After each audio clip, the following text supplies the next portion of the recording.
Love and self is like light and darkness. The moment there is self, there cannot be love. God's love. So true love is the absence of self. In fact, listen, the nature of love mandates that you cannot find fulfillment until you communicate that love to an object outside of you. The very character of true love mandates that you cannot derive satisfaction in just loving yourself. You must communicate that love to an object outside you to be satisfied. That is why, naturally speaking, the character of love is that it gives. For God so loved the world that he, forget about what he gave, just know that he gave. So anything you so love, you must give to it. If you so love a vision, you give to it. Your time, your intelligence. If you so love God, you give to it. If you so love your spouse, you give. Giving, when giving is absent, there is no love. God so loved the world that he gave. He gave many things, ultimately his son. He gave us his spirit. He gave us his life. He gave us access to every spiritual blessing that resides in the heavenly places. The Bible says God so loved that he gave. Mercy is a fruit of compassion. So the real prayer is not make me merciful. The real prayer is that the love of Jesus and his compassion will grow, that we will grow in love. Because when you grow in love truthfully, it will become natural to communicate mercy. Are we together? Yes. Most times you would see in Jesus's healing meetings, the Bible would say he was moved with compassion, not moved with power.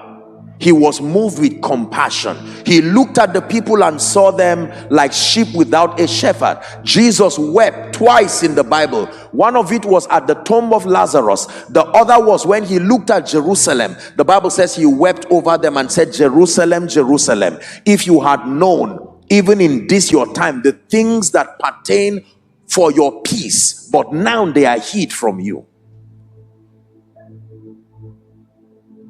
Praise the name of the Lord. The foundation for biblical mercy is compassion. Did I define compassion? The Bible defines it.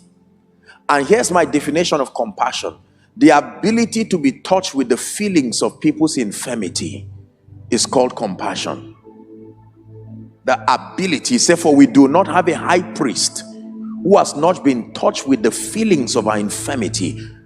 It is the reason why even when Jesus was done, the work of salvation was over, he still went to heaven as a man, and he sat down there and continued a ministry of intercession, not for himself, for the saints. Because the character of love is that it finds satisfaction bringing joy to an object outside of itself.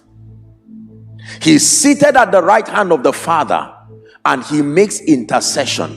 Do you know how his intercession is sponsored by his compassion more than his power? That means he looks at the Father and says, Father, if I did not become a man, it would be easy for me to blame these people. But I am a man. I know what it means to be hated for a right cause. That is the basis of his intercession. He has been there. He was hated for no cause. He blessed people and they said, crucify him. They ate of his bread, ate the fish, and they still said, crucify him.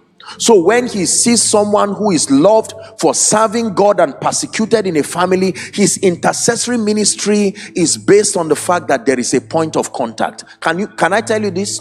One of the ways that God makes great people is to allow them go through several things that connect them with the feelings of the people they will be helping in future, so that when you stand before people, He may not necessarily cause the tragedies, but in his wisdom he can work out a way. So when you are a great person, either as a leader, a man of God, a businessman, part of the many reasons why you are great is because your life is full of stories. There are memories that connect you to several angles of people's pain. So many times when people are shouting, you say, leave them. And they say, sir, I leave them. Should we command fire down? And Jesus said, no. Do you not know what spirit you are of? You know people who have grown because their lives are full of history. God has brought them through seasons, and they have been in touch with several levels of pain, disappointment, shame. They understand the nature of man. Nothing surprises them again.